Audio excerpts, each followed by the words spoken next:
my name is Helene and today I'm going to talk about some books that almost made it to my favorites list. Maybe you remember that I recently did a video on some of my favorite books of all time. During that video I had to eliminate quite a few titles that are very close to my heart and that I consider some of my favorites, but I didn't feel confident putting them on my all-time favorite list because I either haven't read them more than once or I wasn't sure about them even though I love them. So I thought that I would dedicate this video to those books that almost made it to my favorites list. First one is obviously The Goldfinch by Donna Tartt, which I read last year.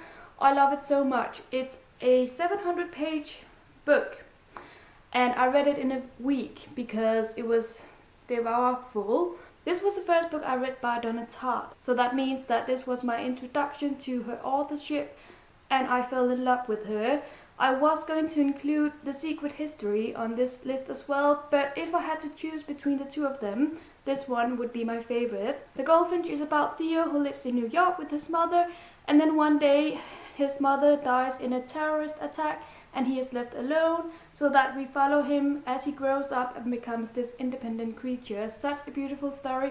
The writing is impeccable and I really have to reread this one someday and see if I can do it in less than a week this time. Next I have a classic which I read at university, so it was forced upon me, but I fell in love with it nevertheless, and I have reread it once since then. That is The Picture of Dorian by Oscar Wilde. What I love about this classic is that it is very dark and mysterious, and it deals with how every person can have some evil side inside of you and how that evilness can come across sometimes. Just a phenomenal read. Read it if you haven't already. It's also very short, so it shouldn't take you too long to read, especially if you're not that much into classics or if you don't like reading them, then maybe you should start with a short one, hence this one. Next is a very wintry read, and thinking about it, I should have included this book on my Christmas recommendations list. Anyway, it is here and it is The Bronze Horseman by Paulina Simons. This is the first book in a series of 3. It is about Russia and it is about a girl who falls in love with a boy. This is not just a romance, it also deals with how it was to live in Russia back during the Second World War, how people became poorer and poorer, how everyone around you started to die. It is heart-wrenching, and at the same time it's also this romance story that gives you a spark of hope. Yes, this book does have its weakness towards the end of it. I know what you're thinking about. If you read it, maybe you are thinking the same thing as I am, but I still love it because it left such a mark on my heart and I really recommend it. So far I've read the second book as well, which is called Tatiana and Alexander. I still have one book to go and maybe I should read that this winter. Empire Falls by Richard Rosso, which I don't talk a lot about on my channel, and I don't know why. It's just one of those books that I don't talk too much about, but I definitely loved it. This is a very slow-going story about life in America, but this is about a very typical American family.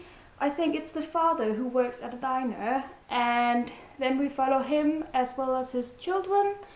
And it's, as I said, very slow-going, but then all of a sudden things happen. And it's very shocking. I loved it for that effect it had, but I also really loved the book because it gave me an insight into American life.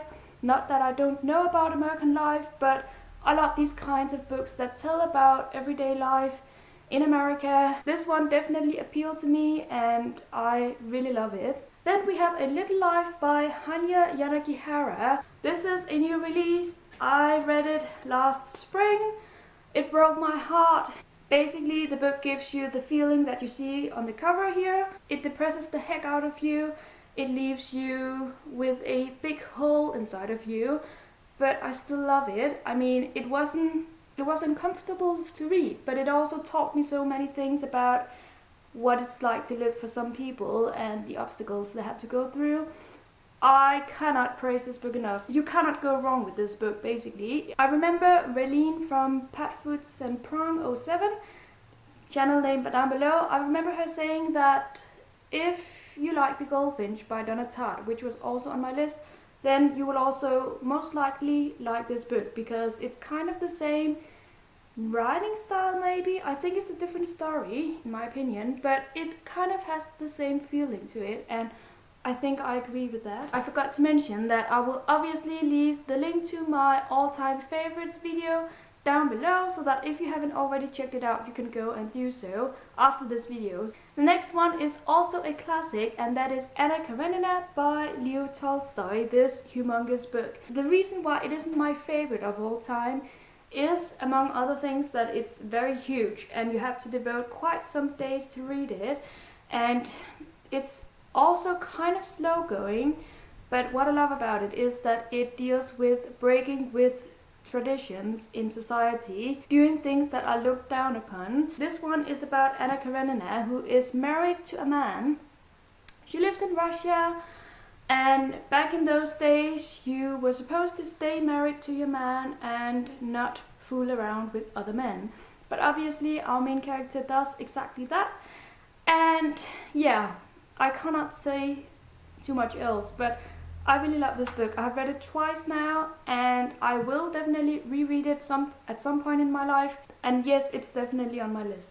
The second to last book is Room by Emma Donoghue, which is, I don't know how to explain this, because while it definitely left an impact on my heart, and while I would call it a favorite of mine, it's not one of those books that was an absolute favorite from the beginning. This one grew on me. I read it, and then some months afterwards I started thinking about it, about how much I love it, how deep of an impact it left on me, and I think that's why I have included it on my list, because I just love this book to pieces. This one is about a boy who lives in a room with his mother, and that's all he knows of. He has never been out into the outside world. He doesn't even know it exists. All he knows is what is inside this room with his mother, and it's very scary, as you can hear. It's written from the boy's perspective, which some people find annoying.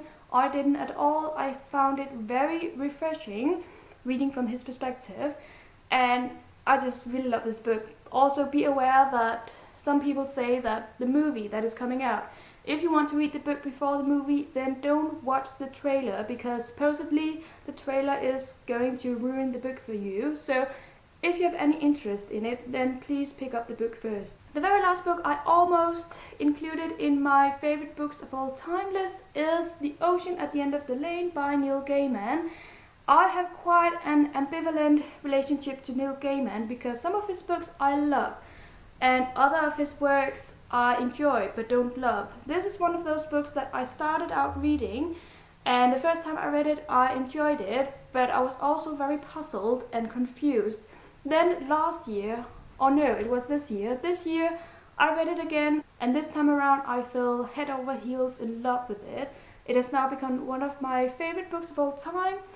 It is phenomenal, it is fantastic. This is about an old man who visits a childhood house of his in which one of his best friends lived, or used to live, and then memories start coming to him, and as a reader you are introduced to his childhood. Weird things were happening back then, and it's very hard to understand, and I think that's why I didn't really like it the first time around.